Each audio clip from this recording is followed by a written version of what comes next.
Mammukka മൂവിയായ ബസൂക്കയുടെ latest അപ്ഡേറ്റും Kunchacko Boban Suraj Venjaramoodu ടീമിൻ്റെ ഗിർ എന്ന ചിത്രത്തിൻ്റെ ഫസ്റ്റ് ഡേ കളക്ഷനെ കുറിച്ചൊക്കെയാണ് നമ്മൾ ഈ ഒരു വീഡിയോയിലൂടെ സംസാരിക്കാൻ വേണ്ടി പോകുന്നത്. അതിലേക്ക് വരാം. അതിൻ്റെ മുന്നേ മൂവി പ്ലസ് മീഡിയ എന്ന് പറയുന്നത് നമ്മുടെ ചാനൽ ആദ്യമായിട്ട് കാണുന്നവരാണെങ്കിൽ സബ്സ്ക്രൈബ് ചെയ്യുക. ഓഗസ്റ്റ് സിനിമാസിൻ്റെ ബാനറിൽ ഷാജി നടേശനും ആരെയും കൂടി ചേർന്ന് നിർമ്മിച്ച ഗിർ എന്ന ചിത്രം സംവിധാനം ചെയ്തിരിക്കുന്നത് ജയ് ആണ്. തിരക്കഥയും അദ്ദേഹത്തിൻ്റെത് തന്നെയാണ്. ആദ്യ ദിവസത്തെ കളക്ഷനിലേക്ക് വരുന്ന സമയത്ത് പ്രേക്ഷകർക്കിടയിൽ നിന്നും വലിയൊരു റിപ്പോർട്ട് നേടിയെടുക്കാൻ ചിത്രത്തിന് സാധിച്ചിട്ടില്ലായിരുന്നു. ജസ്റ്റ് കണ്ടിരിക്കാൻ പോരാ എന്നൊക്കെ രീതിയിലുള്ള സമ്മിശ്ര പ്രതികരണം തന്നെയായിരുന്നു ചിത്രത്തിന് ആദ്യ ഷോ കഴിഞ്ഞത് മുതൽക്ക് തന്നെ നേടിയെടുക്കാൻ സാധിച്ചത്. അത് കളക്ഷനെയും ബാധിച്ചിട്ടുണ്ട്. കേരളത്തിൽ നിന്നും ആദ്യ ദിവസം 63 ലക്ഷമാണ് ചിത്രത്തിന്റെ കളക്ഷൻ. സിംഹത്തേക്ക് ഉൾപ്പെടുത്തി വിദേശ രാജ്യങ്ങളിലൊക്കെയായി അത്യാവശ്യം ബഡ്ജറ്റിൽ പൂർത്തീകരിച്ച സിനിമ തന്നെയാണ് ഗിർ. പെരുന്നാൾ കളക്ഷൻ ലക്ഷ്യമിട്ട് തിയേറ്ററിലെത്തിയ ഗിർ എന്ന ചിത്രം വരും ദിവസങ്ങളിൽ കൂടുതൽ കളക്ഷൻ നേടിയെടുക്കുമോ എന്നുള്ളതൊക്കെ നമുക്ക് കണ്ടറിയാം. സിനിമകളിൽ പുതിയ എന്തെങ്കിലും പരീക്ഷണങ്ങൾ കൊണ്ടുവരാൻ മമ്മൂക്കയ്ക്ക് എന്നും താല്പര്യമാണ്. അത്തരത്തിൽ ഒരു പരീക്ഷണ ചിത്രം തന്നെയാണ് മമ്മൂക്കയുടെ ബസൂക്ക. മലയാളത്തിൽ ഇതുവരെ കാണാത്ത രീതിയിലുള്ള ഒരു സ്റ്റൈലിഷ് ചിത്രമായിട്ടാണ് ഒരുങ്ങുന്നത്. ഡിനോ ഡെന്നീസ് ആണ് ചിത്രം സംവിധാനം ചെയ്യുന്നത്. ഒട്ടനവധി താരങ്ങളാണ് മലയാളത്തിൽ നിന്നും തമിഴിൽ നിന്നൊക്കെ ആയിട്ട് ഈ ഒരു ചിത്രത്തിൽ അണിനിരക്കുന്നത്.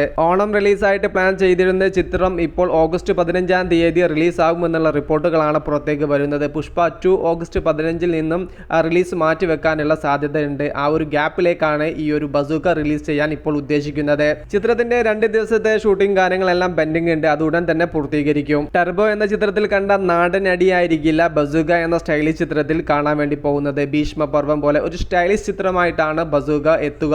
ജസ്റ്റ് കണ്ടിരിക്കാമെന്ന റിപ്പോർട്ട് ഉണ്ടായിരുന്ന ടർബോ വരെ വേൾഡ് വൈഡ് ബോക്സ് ഓഫീസിൽ നിന്നും 80 കോടിക്ക് മുകളിൽ കളക്ഷൻ നേടിയിട്ടുണ്ടെങ്കിൽ ബസൂക്ക എന്ന ചിത്രത്തിന് പോസിറ്റീവ് റിപ്പോർട്ട് കിട്ടിയാൽ മലയാള സിനിമ ഇന്നേ വരെ കാണാത്ത രീതിയിലുള്ള ഒരു ബോക്സ് ഓഫീസ് വേട്ട തന്നെ നമുക്ക് കാണാൻ വേണ്ടി സാധിക്കും. അത്തരത്തിലുള്ള ഒരു പോസിറ്റീവ് റിപ്പോർട്ട് നേടി വലിയൊരു കളക്ഷൻ നേടാൻ ബസൂക്ക എന്ന ചിത്രത്തിന് സാധിക്കട്ടെ. ഉടൻ തന്നെ ചിത്രത്തിന്റെ റിലീസിംഗ് ഡേറ്റും ഒരു കുഞ്ഞൻ ടീസറും പുറത്തു വരും.